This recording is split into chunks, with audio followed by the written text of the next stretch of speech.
Já deu para a gente ver um mal entendido aqui, né? A gente já conseguiu ler um pouco. Deixa eu mostrar o mapa primeiro aqui, porque tem um mapa aí, Felipe, né? Aqui, irmãos, na semana passada, né, a gente estava falando das cidades de refúgio, mas nesta semana é bom a gente dar uma olhadinha no mapa primeiro. Quando Israel veio do deserto, você vai ver aquele verde. Você imagina assim, olha, você que está aqui na igreja, né? Você tem que imaginar que aqui é o mar Morto, né? E aqui é o Mar da Galileia. Entre esses dois mares tem um rio, tá certo? Esse riozinho aqui que sobe, vai até Dan lá, tá bom? Então, esse rio, na verdade, faz separação entre o lado oriental e o lado ocidental. Deixa eu dizer outra coisa. Canaã, prometida por Deus, é só esse pedaço. Daqui para cá, não houve a promessa. Tá? Então, quando você pensar em Canaã, você tem que pensar do outro lado do rio, tá certo? Aonde realmente viviam os cananeus. Então, você tem que imaginar que tem lá embaixo, né, um azul ali, depois um cinza bem escuro do lado do Oriente, né, do lado de lá. E aí você vai ter o verde. Então, são os lugares aonde ficaram com a posse as 2,5 tribos. A tribo de Ruben, depois a tribo de Gade, e lá em cima no verde, a meia tribo de Manassés. Então, por isso que nós falamos, é 2,5 tribos. A outra metade de Manassés é o mesmo verde, ó, está do outro lado do rio, tá certo? Então, você tem que contar 2,5 tribos para o lado do Oriente, e você tem que contar que tem 10 tribos ali do lado do Ocidente, correto? Então, meus irmãos, primeira coisa que acontece aqui, vamos para o versículo 1. Josué chamou os Rubenitas, os Gaditas e a meia tribo de Manassés. Você olha para o mapa e você vê embaixo os Rubenitas, aquele cinza, os Gaditas, e aquele verde, você vai ver o quê? Você vai ver a meia tribo de Manassés. Quem que ele chamou? Ele chamou os soldados. Ele chamou aquelas pessoas que foram para a campanha de guerra, de batalhas, e essa guerra, essas batalhas durou alguns anos. Então, o que Josué faz? Ele faz um elogio às 2,5 tribos, né? Olha lá no versículo 2, disse-lhes, tudo quanto Moisés, o servo do Senhor, vos ordenou, guardaste. Que coisa boa, né? Olha, aquilo que vocês trataram com Moisés, vocês guardaram. Parabéns, né? Parabéns, porque vocês cumpriram o voto de vocês. Onde é que está o voto? Volte lá no livro de Números, no capítulo 32, no versículo 32, vá lá, né? Números, capítulo 32 e versículo 32, quando Moisés, ele ficou revoltado com as 2,5 tribos, porque as 2,5 tribos amaram tanto aquele lado que não queria entrar em Canaã. Então, o próprio Moisés se sentiu ofendido, né? Vocês não querem a Canaã que Deus prometeu?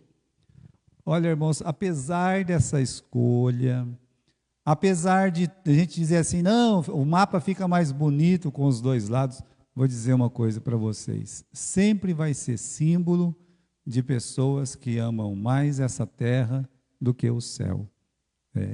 Nós devemos amar mais o céu do que essa terra. Então, o Moisés disse, vocês não podem fazer isso, né? Vocês não podem querer essa terra e rejeitar Canaã. Aí eles entraram num acordo. Não, nós vamos, né? Nós vamos ficar com essa terra, mas os nossos soldados, os nossos homens, todos vão atravessar o rio, vão lutar com vocês, vão batalhar com vocês, nós vamos conquistar Canaã junto. É verdade, né? Aí, eles fizeram a promessa aí no capítulo 32, versículo 32, nós vamos passar armados perante o Senhor a terra de Canaã, e teremos a possessão em nossa herança, aquém do Jordão. Falei assim, nós vamos, né? Só que nós vamos ficar aqui nessa terra, desse lado de cá, mas nós primeiro nós vamos lutar com vocês. Tá bom. Vamos voltar lá, né, para o capítulo 22, porque no versículo 2 o Josué disse assim, olha, parabéns, né, parabéns, né, vocês cumpriram a promessa, e no versículo 3, dá uma olhada aí, a vossos irmãos, por todo esse tempo, foram 7 anos de batalha brava, de grandes lutas, então por 7 anos, versículo 3, a vossos irmãos, por todo esse tempo, até o dia de hoje, não desamparastes, antes tivesse cuidado de guardar o mandamento do Senhor, o vosso Deus. Então, esse é o elogio. Olha, quero dar parabéns para vocês, que em todos esses anos de luta, de batalha, vocês não abandonaram os seus irmãos. Olha, irmãos, parece simples, mas não é uma tarefa muito simples. A promessa que eles fizeram de ir, de lutar, era uma promessa muito pesada. Era difícil de cumprir. Não é fácil, não, né? Quantas desculpas eles poderiam ter dado, né? Estamos com saudade da nossa família, nós temos que cuidar da nossa casa, nós temos que cuidar das nossas plantações lá, do nosso gado, né? Estamos cansados de tanto lutar. Por quê? Uma coisa é você, né? É você falar, eu vou te acompanhar. Outra coisa é você acompanhar a pessoa que você prometeu que iria acompanhar. Né? Então eles fizeram aqueles votos antes de atravessar o Jordão, e aí quando eles atravessaram o Jordão, olha, tiveram batalhas o tempo todo, lutas o tempo todo, provações, lá em Ai eles foram derrotados. Meus irmãos, foi pesado, mas uma coisa é certa, a palavra de Deus está dizendo aqui para nós, vocês não abandonaram, vocês não deixaram os vossos irmãos, vocês ficaram com eles. Então, eles estão de parabéns, com certeza, né? Por que às vezes nós abandonamos? Por que nós deixamos de ajudar ou de cooperar? Eu contei para vocês a história do William Carey no domingo passado, que ele foi para as Índias, né? E quando ele citou, né, que estava com vontade de ir para a Índia, um pastor se levantou, né, até coloquei aqui na tela para vocês, e o pastor disse assim, olha, existe um grande tesouro enterrado na Índia. Quem é que vai descer dentro daquela vala, né, e pegar esse tesouro, que são as almas? Quem vai descer até aquela Índia, como se fosse um buraco enorme, né, e resgatar aquelas almas? E aí o William disse, eu irei, né? Aí todo mundo disse na igreja, amém, amém, amém.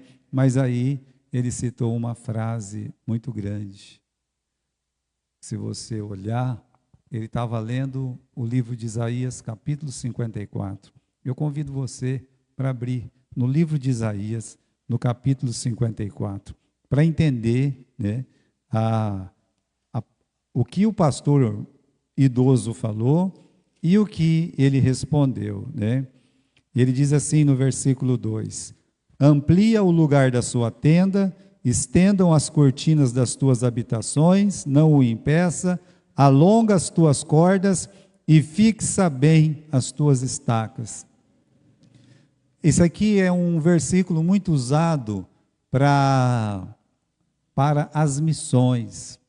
Eu até citei, né, que o pastor Berbel, das Nações, ele usava muito esse versículo. Esticando estaca. Então, cada congregação, eles chamam de estaca, né, para fincar a estaca.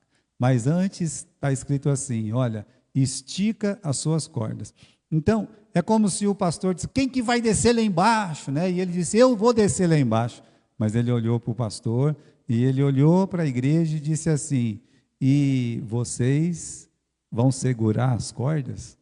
Vocês vão me mandar lá para a Índia, né? Eu estou indo lá para a Índia, estou descendo, né? E quem é que vai segurar as cordas? Eu não tinha entendido isso direito, né? Porque uma vez o pastor João, com aqueles seminaristas do Paraná, ele fez um poço, né? Um poço grande, e aí tinha no teatro, né?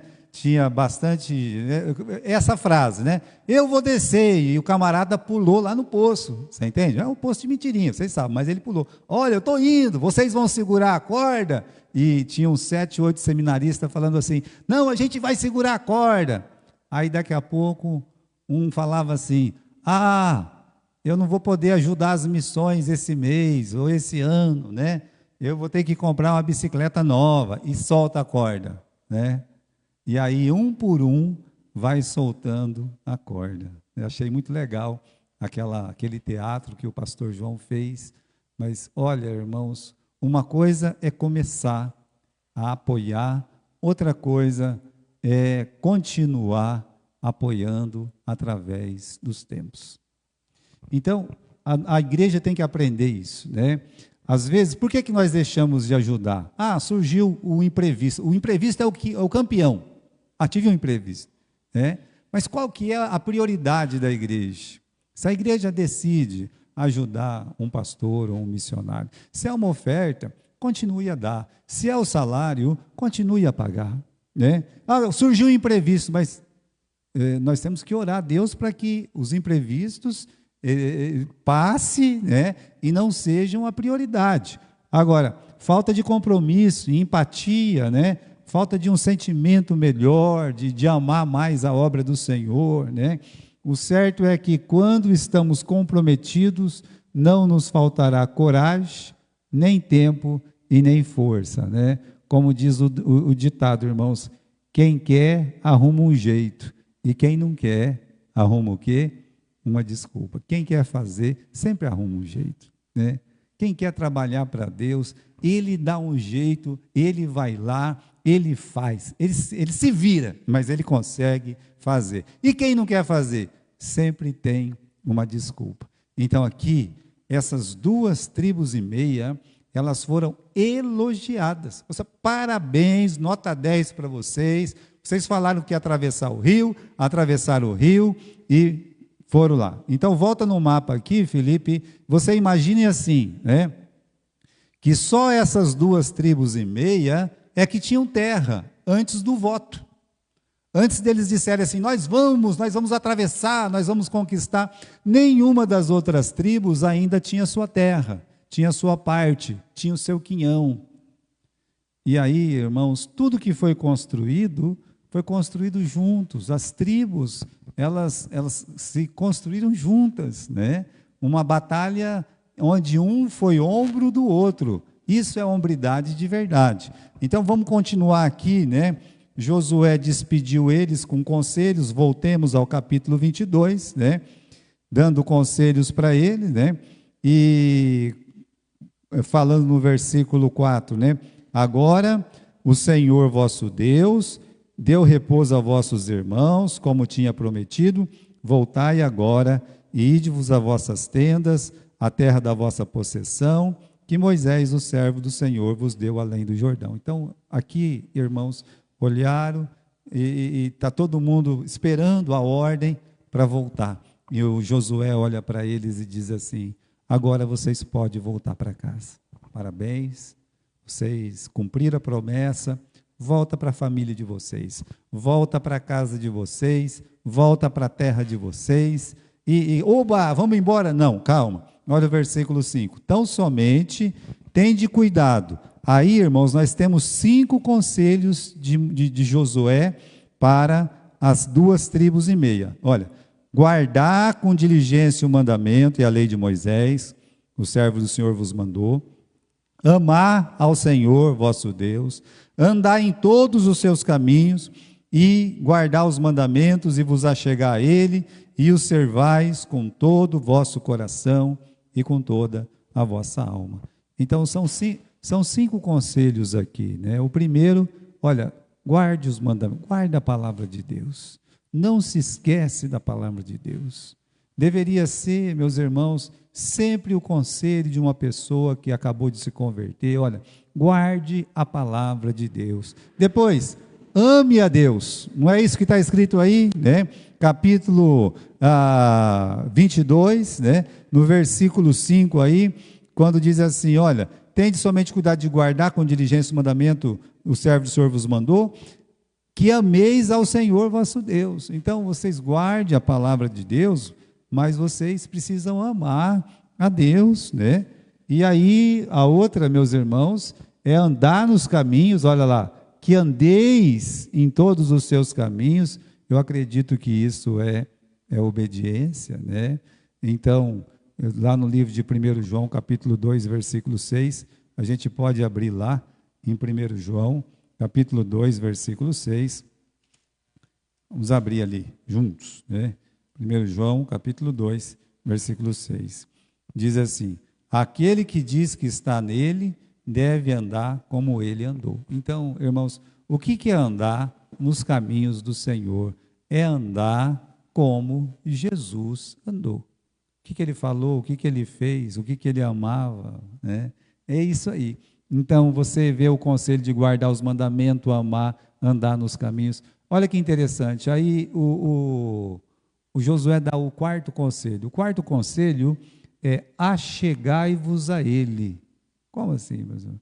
Achegai-vos a ele quem? Achegai-vos a Deus. E isso, com certeza, irmãos, refere-se à comunhão e aos cultos.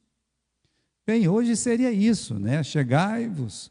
Então, para mim, uma proximidade, você está em comunhão com Deus. Eu não acredito numa comunhão pessoal com Deus, com a pessoa completamente afastada da igreja, fora da igreja.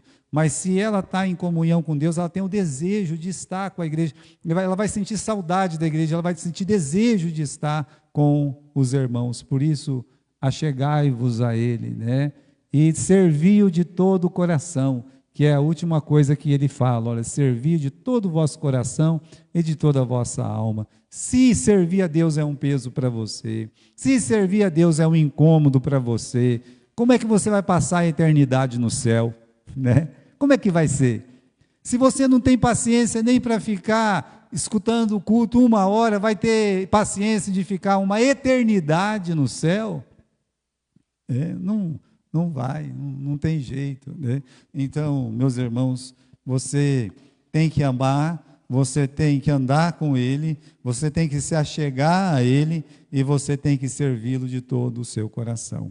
Agora, Deus abençoou a fidelidade dessas 2,5 tribos, né? Vamos voltar lá em Josué, no capítulo 22. Por quê? Porque aqui, irmãos, no versículo 6 e 7...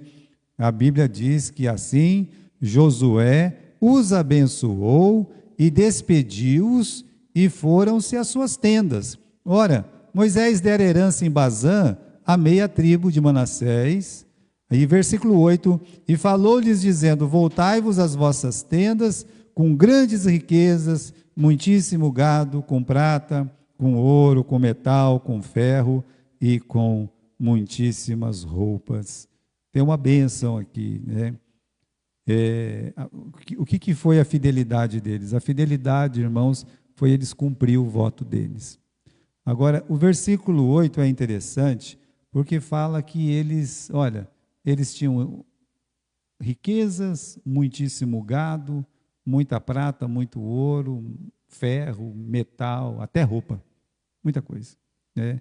Eles receberam muito, como na época que saíram do Egito, eles já receberam muita coisa, e aqui, meus irmãos, eles lutaram muito, e uma coisa é certa, né? Que Deus abençoou até materialmente aquele trabalho, aquele empenho, né?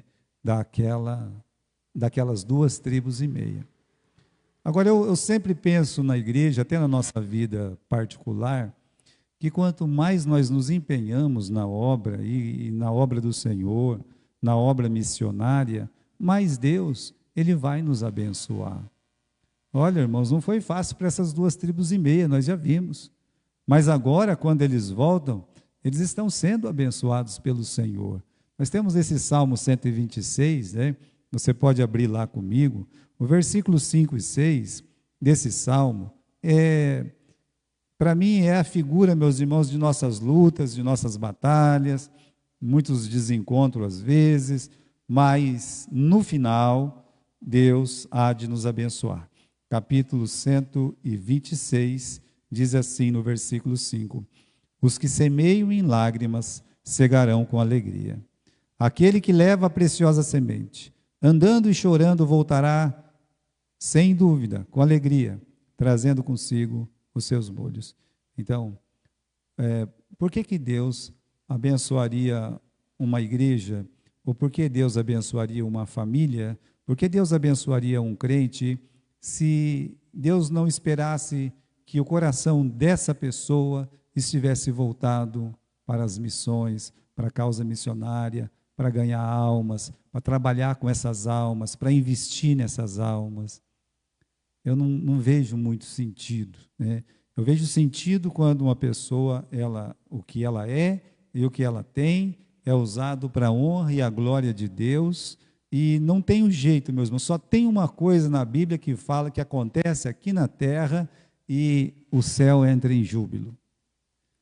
O que acontece aqui na terra que faz ter uma grande festa no céu? O que é? Quando uma alma se converte. Então, como é que nós podemos fazer o céu feliz, né? Quando nós trabalhamos pelas almas, quando nós investimos nas almas, né? Então, é a norma de Deus abençoar os seus filhos fiéis, né? Às vezes nós nos esquecemos de Malaquias 3:10. Tem tanto, meus irmãos, ensino errado nesse capítulo, nesse versículo, que a gente se esquece, né? As promessas de Deus de realmente abrir os céus e derramar ricas bênçãos de lá. Bem, ele continua sendo Deus, ele continua sendo o dono daquele céu, e ele continua tendo a chave da porta daquele céu, né? E aquelas bênçãos ainda pode ser derramada sobre os seus filhos, querendo ele. Agora, se não for da vontade dele, aí, meus irmãos, é porque o plano é outro. Mas, comumente, né, é a norma de Deus abençoar os seus servos fiéis. Ok, voltemos ao capítulo 22. A crise está instaurada. Capítulo 22, versículo 10. Foram embora, né? Todo alegre, com muita riqueza, com muito gado, com muita roupa, todo mundo feliz. Não tem nada triste aqui. Versículo 10. Chegando eles aos limites do Jordão, ou seja, quase para atravessar o Jordão, tá bom? Imagine que eles vão colocar o pé do outro lado daqui a pouco. Eles ainda estão do lado das 10 tribos. Versículo 10.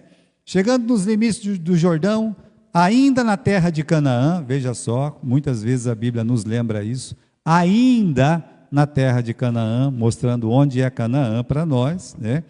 Ali os filhos de Ruben e os filhos de Gade e a meia tribo de Manassés edificaram um altar junto ao Jordão, um altar de grande aparência. Como é que era esse altar? Um altar de grande aparência. Aqui tem um equívoco, né, das 2 tribos e meia sobre o futuro dos seus filhos. Aí resolveram, meus irmãos, tomar a liberdade deles próprios. Vamos fazer um altar aqui. Para que nós vamos fazer esse altar? Quando você continua lendo a palavra de Deus, você descobre por que ele foi feito. Bom, a síntese, aí no versículo 27, você pode dar uma olhadinha comigo, né? Para que entre nós e vós, entre as nossas gerações depois de vós, nos seja em testemunho para podermos fazer o serviço do Senhor diante dele com nossos holocaustos, com nossos sacrifícios e com nossas ofertas pacíficas, para que nossos filhos não digam amanhã, vossos filhos não digam amanhã, nossos filhos, não tendes partes com o Senhor. Né? Então, e seria esse o motivo. Versículo 34, e os filhos de Ruben e os filhos de Gade deram ao altar ao nome de Ede, para que seja testemunho entre nós que o Senhor é Deus. Ok, então vamos lá, né? Eles, meus irmãos, fizeram um altar, e o objetivo é assim, nós vamos fazer um memorial aqui. O memorial é que quando nossos filhos olharem esse altar, esse memorial, para eles lembrar que eles pertencem às 10 tribos. Porque se um dia vocês falar, vocês não são das nossas, olha aqui o memorial aqui, somos sim, né? Então, basicamente, podemos dizer assim, que a ideia era uma ideia boa, no sentido do temor, porque qual que era o temor? Que os filhos deles não fossem aceitos pelos filhos das 10 tribos com o passar dos tempos. Que é isso, senão aquele pensamento, olha, nós não estamos em Canaã. Depois eles vão falar que a gente não é mais, né, da tribo de Israel. Né? Olha, por isso que a gente tem que ter muito cuidado quando a gente despreza aquilo que Deus nos dá. Já veio esse temor, tá? Esse temor de que eles não seriam aceitos lá no futuro. Então, eles fizeram esse altar, meus irmãos, esse memorial, e o tamanho do mal entendido foi tão grande que eles mal tinham feito o altar, já chegou a notícia lá nos anciãos, para Josué, eles estão fazendo um altar idólatra lá. O quê? E colocaram ainda do nosso lado. Isso não pode ser. Vamos armar todo mundo, vamos sair para a guerra, vamos acabar com essas 2 tribos e meia. Mas uma coisa, como nasce facilmente uma confusão, né? Quando você olha o versículo 11 e 12 aí do capítulo 22, ouvir os filhos de Israel dizer, eis que o filho de Rúben, o filho de Gade, meia tribo de Manassés, edificaram um altar diante da terra de Canaã, nos limites do Jordão, do lado dos filhos de Israel. Ouvindo isso, os filhos de Israel, reuniu-se toda a congregação dos filhos de Israel em Siló, para saírem em guerra. Olha só, não, isso não vai ficar assim não, né? Não vai não, essa má impressão aí, essa idolatria, eles estão querendo se separar da gente, né? Não, isso não vai ficar desse jeito não, não vai ficar barato, né? Ninguém conversou com ninguém, ninguém sabe de nada ainda, o que se tem é a notícia de alguém que viu o altar e deve ter falado uma bobagem muito grande. Quantas vezes mal entendidos destroem a comunhão de famílias dentro da igreja? Já pararam para pensar? Quantas vezes o tamanho do mal entendido, a ponto das 10 tribos se armar em guerra e ir atrás das outras? Eu estava pensando, né, naquela guerra da Ucrânia. Meus irmãos, tudo na verdade, assim, tudo é base do medo, sabe? O que o medo faz. Quando a União Soviética acabou, eles assinaram um tratado que a Ucrânia jamais pertenceria para a OTAN. Aí está lá. Que é o maior país da Europa. E aí, então, com os novos presidentes, nós vamos fazer parte da OTAN. Aí a OTAN, parabéns, venha, né? Só que do outro lado tem um grande também, que disse, não, tem um tratado aí, né? Talvez nunca sentaram, nunca conversaram, nunca discutiram o assunto, o que tem que ser feito, o que não tem que ser feito, mas aí já se arma, vai para a guerra e não tem fim. É o tipo de guerra que nunca vai acabar, sabe? Os maus entendidos que levam a consequências trágicas e matam um monte de gente, destroem muitas vidas, muitas famílias. É assim que é, os maus entendidos da vida. E por nada. Uma vez eu estava com a minha irmã, a gente estava lá em Cornélio, né? Eu tinha um Passat que ele falhava um pouco o freio, né? E falhou, bateu no carro da frente, né? Aí saiu, mas um camarada sem educação, a mulher dele era mais bocuda que ele ainda. Pensa num bicho, né? Os dois, a dupla de bocuda. Falando, naquele tempo os carros tinham tudo para-choque de ferro, né? Não era que nem hoje, que era tudo plástico. E falando. Aí eu comecei a olhar no para-choque do carro dele, que eu estava errado mesmo, né? Eu digo, mas amassou aonde? E se ele já tinha xingado minha mãe, minha avó, meu tio, minha tia, todo mundo, minha descendência todinha, sabe? Já estava todo, né? Eu digo, meu amigo, é o seguinte, onde é que está o amassado? E ele, com a mulher dele, vai, levanta a gaja. Tá? Mas que bateu. Então, às vezes, né? Às vezes nem aconteceu nada, sabe? Não amassou nada, foi mais barulho, bateu aquela borracha com a borracha, pum, o carro foi para frente, né? E não aconteceu nada. Então, quantos mal entendidos Aqui é um caso desse. Alguém disse, ó, está tendo um sectarismo aí, está tendo uma divisão, está tendo uma idolatria aí, né? Olha, vamos lá, vamos acabar com isso antes que aumente. Então, irmãos, eles estão prontos para a guerra. Mas louvado seja Deus, né? Como é que nós resolvemos os nossos maus entendidos?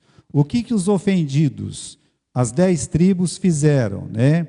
Primeiro, erroneamente, se armaram para a guerra. Nós já lemos. Depois, felizmente, decidiram falar sobre o assunto. Vamos falar sobre esse assunto? Vamos. Então vamos ver o que aconteceu, né? Versículo 13 e 14. Enviaram os filhos de Israel aos filhos de Rube, aos filhos de Gade, a meia tribo de Manassés, na terra de Gileade, a Finéias, filho de Eleazar, o sacerdote, e a 10 príncipes com ele, cada casa paterna um príncipe de todas as tribos de Israel, e cada um era a cabeça da casa de seus pais, entre os milhares de Israel. Vamos chamar o sumo sacerdote aqui. Sacerdote, o senhor vai ser o representante. E 10 anciãos aí, 10 príncipes aí, um de cada tribo. 11. Então pegou aqueles 11 homens, está todo mundo armado do outro lado, e todo mundo assustado do outro. Vamos conversar? Vamos, né? Então tiveram essa boa ideia, vamos falar sobre o assunto, né? Expuseram, meus irmãos, a indignação. Olha lá no versículo 16, assim diz a toda a congregação do Senhor: que transgressão é esta que cometeste contra o Deus de Israel, deixando hoje de seguir ao Senhor? Olha, ninguém tinha deixado de seguir ao Senhor, né? Vocês deixaram de seguir ao Senhor, edificando um altar para vos rebelar contra o Senhor. Foi-nos pouco a iniquidade de Peor, né? Então eles estão aqui expondo com sinceridade a indignação e alertando das graves consequências. No versículo 17, foi-nos pouco a iniquidade de Peor, de que até hoje não estamos purificados, mesmo que tenha havido castigo na congregação do Senhor, né?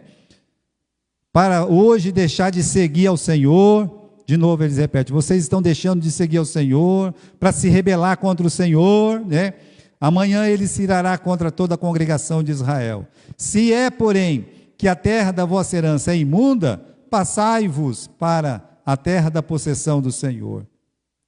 Pelo menos eu achei uma coisa muito legal aqui. Apesar deles estar bravos e não ouvir o outro lado ainda, já acusaram de dissolvimento e de afastamento de Deus e tudo mais, mas eles falam uma coisa muito boa no versículo 19. Eles falam: olha, vocês não estão contentes com essa terra aí? Vem morar junto com a gente. Mas não se separa da gente. Não deixa de servir o Senhor. Muito lindo, né? Que eles dão uma solução espiritual aí, né? Larga essa terra, né? Passa para o lado de cá do rio. É isso que eles estão fazendo no versículo 19. Vamos ler aqui: se porém a terra da vossa herança é imunda, passai-vos para a terra da possessão do Senhor, onde habita o quê? O tabernáculo do Senhor que habita entre nós. Olha, não faz um novo altar. Vem para cá, vem ficar junto com a gente onde está o tabernáculo do Senhor. Não precisa fazer um novo altar. Meus irmãos, para mim essa foi a melhor palavra de toda essa discussão e confusão que teve, né? Aí os acusados, então, eles responderam, né? No versículo 22, eles negaram, olha só, né? O Senhor, Deus dos deuses, o Senhor, Deus dos deuses, Ele sabe, Israel mesmo saberá. Se foi por rebeldia, por transgressão contra o Senhor, que hoje Ele não nos preserve. Se nós edificamos um altar para desviar de seguir após o Senhor, ou se sobre ele oferecer holocausto e oferta de alimentos, ou sobre ele apresentar oferta pacífica, o Senhor mesmo de nós o requeira, né? Eles negam qualquer idolatria, qualquer sectarismo, né? E eles confessam carinho e amor a Deus e aos irmãos nos versículos seguintes. Eles vão falar de como eles temem a Deus, que eles amam a Deus e eles não querem essa separação. Meus irmãos, isso aqui se chama diálogo espiritual. Os dois lados se conversam, Aí um fala, o outro respondeu, né? Não estamos querendo se afastar, não, de jeito nenhum. Olha, esquece isso, né? A gente fez esse altar aí, um memorial para vocês não rejeitar a gente um dia, né? Mas não tem nada a ver com separação e abandonar o Senhor. Que Deus não nos preserve se a gente fizer isso, tá? Que Deus nos castigue, né? Então, irmãos, qual que foi o resultado? Final do versículo 30 diz assim, lá no finalzinho, né? Vamos ler o versículo 30 todo. Estamos terminando. Ouvindo, pois, Finéias, o sacerdote, os príncipes da congregação e os cabeças dos milhares de Israel, que com eles estavam, as palavras que disseram os filhos de Ruben, de Gade e meia tribo de Manassés, pareceu bem aos seus olhos. Tem tradução que fala diferente, né? No final, tem tradução que diz que, olha, se deram por satisfeitos. Tem alguém que tem essa tradução aqui? Se deram por satisfeito? Creio que não. Mas você vê, isso pareceu bem, resolveu. Conversaram, está tudo resolvido, amém, né? Oh, que bom, né? Não vai ter guerra, não vai ter briga, não vai ter confusão. Ou seja, uma boa conversa pode resolver muito mal entendido. Porque, às vezes, por falta de conversa mesmo, que os mal entendidos vão crescendo, e ninguém, lá na frente, ninguém nem sabe por que o negócio começou, ou, né, jamais vão saber também como é que vai terminar. Eu quero terminar, meus irmãos, dizendo que existe um perigo que foi negligenciado. Essa atitude das 2,5 tribos, afinal, ela foi boa, fazer um altar? A resposta mais sincera é não. Não importa se as 10 tribos, elas ficaram satisfeitas. Tem que ver se Deus se satisfaz. Numa conversa, às vezes, a satisfação própria, ela às vezes não combina com a satisfação de Deus. A ira foi aplacada, tá, mas o pecado foi resolvido? Não. Então, se não foi resolvido, continue a conversar até que ele seja resolvido. Aqui, irmãos, o próprio fato de causar uma confusão revela para mim que aquele altar, ele deveria ter sido destruído. Assim, gente, olha, a intenção é boa, mas tem um altar aqui. Quem vai dizer que um dia eles não vão colocar um cordeiro aqui e falar que esse altar é de adoração? E aí? Não tem necessidade nenhuma de ter outro altar, outro tabernáculo, não tinha nenhuma necessidade, né? Então, essas inovações, né, traz um grande perigo, meus irmãos. E não é só para essas 2,5 tribos, né? Primeiro que Deus não pediu nenhum altar para eles. Deus não falou, olha, vai lá, faz um altar, né? E, de repente, existem algumas inovações que vão entrando na igreja, e vão entrando. Por exemplo, já pararam para pensar por que as ordenanças do Senhor se tornaram sacramentos? Veja só, a Bíblia, o Novo Testamento, fala de 2 ordenanças. Quais são as 2 ordenanças? O batismo, qual que é a outra ordenança? A ceia do Senhor. Só tem isso, não tem mais nada na Bíblia. No Novo Testamento é o batismo e a ceia do Senhor. Aí, não, vamos mudar, de ordenança nós vamos mudar para sacramento. Agora, o que é sacramento? Sacramento é algo que santifica. Então, na ideia deles, batizar me deixa mais santo, crismar me deixa mais santo, casar me deixa mais santo. São 7 sacramentos. Até na hora de morrer tem que ir lá, né? Mas como é que isso? Que inovação foi essa? Essa inovação, ela concorda com a palavra de Deus? Não, não concorda. Mas é bonito, né? Aparentemente, para todas tem uma festinha, para todas tem, sabe, um sinônimo de comunhão, mas fere as Escrituras, fere o Gólgota, faz com que o Calvário seja desprezado. Então, irmãos, inovação, será que é bom, né? Como é que surgiram as imagens na igreja? Não, para não esquecer, você não pode esquecer do João, rapaz. O João foi um grande apóstolo aqui, ó, adora ele, né? Então, que negócio que é esse? Que em vez de honrar a Deus, diminui a Deus. Mas lá atrás, Séculos atrás, quando eles introduziram as imagens, não é para separar. É para quê? É para que a gente fique até mais fiel. Não, irmãos. Se Deus não pediu, não faça. Deixa para lá, né? Nas igrejas evangélicas hoje o que não falta é inovação. Sempre levando as pessoas para longe da Bíblia e para perto de mentiras contadas por lideranças que mal conhecem a palavra de Deus. Qual era o meio de Deus preservar a fé e a comunhão entre as tribos? Fazer um novo altar? Não. Deus já tinha dito. Lembra das festas? As festas eram um momento de comunhão. Na Páscoa, todo israelita podia... Aonde Jesus ia na Páscoa com a sua família? Para qual cidade? Jerusalém. Por quê? O templo estava lá. Então, eles se reuniam lá na Páscoa, na festa, meus irmãos, das primícias, né? E isso aí era um jeito de ajuntá-los. Uma outra coisa que ajuntava eles era o tabernáculo, né? Então, já tinha sido dito isso. Por isso eles citaram, olha, se a terra de vocês não está boa, vem para esse lado aqui, aonde está o tabernáculo. O último versículo a ser lido é Deuteronômio, capítulo 12, e versículo 11.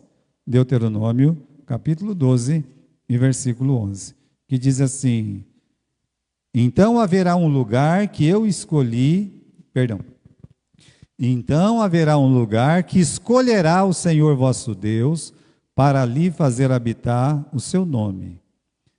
Ali trareis tudo o que vos ordeno, os vossos holocaustos, os vossos sacrifícios, os vossos dízimos, a oferta alçada da vossa mão, e toda a escolha de vossos votos que fizerdes ao Senhor.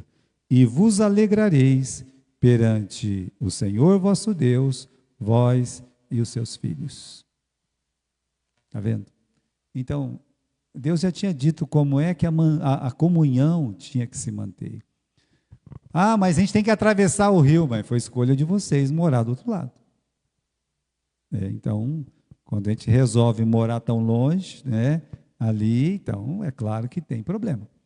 Agora, Deus, meus irmãos, já tinha dado o jeito de comunhão, de eles estarem juntos, de não se esquecer do Senhor.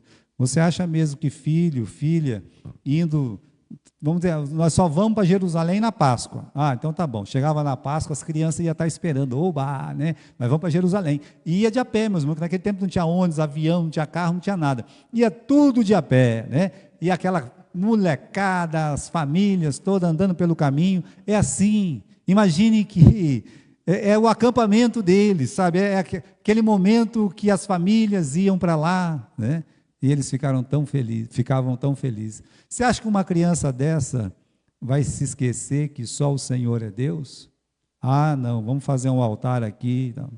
Não inventa não, né? Que essas coisas não dão certo. Muito bem.